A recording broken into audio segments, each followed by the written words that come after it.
Thomas the tank engine wouldn't stop being a nuisance. Night after night he kept the other engines awake. The other engines didn't take much notice, for Thomas was a little engine with a little tongue. But one night Edward came to the shed. He was a kind little engine and felt sorry for Thomas. Said Thomas. Next morning, Edward and Thomas asked their drivers, and they said yes. Thomas ran off happily to find the trucks. Now the trucks were silly and noisy. They talk a lot and don't attend to what they are doing. And I'm sorry to say that they play tricks on an engine who is not used to them.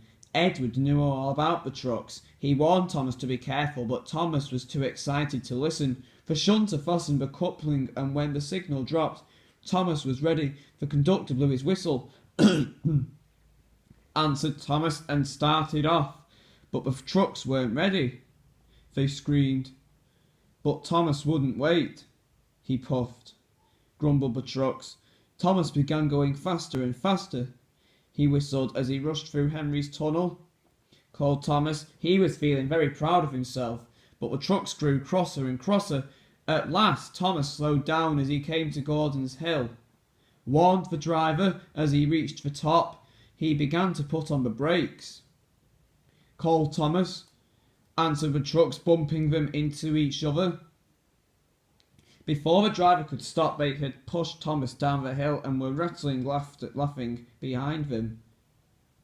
Rattling and laughing behind them. Poor Thomas had tried hard to stop them from making him go faster.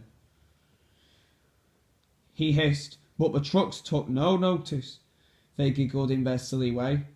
Cried Thomas. They rattled straight through and swerved into the goods yard. Thomas shut his eyes. When he opened his eyes, he saw he had stopped just in front of the buffers. There watching him was the Fat Controller. He asked. Thomas answered. Said Thomas.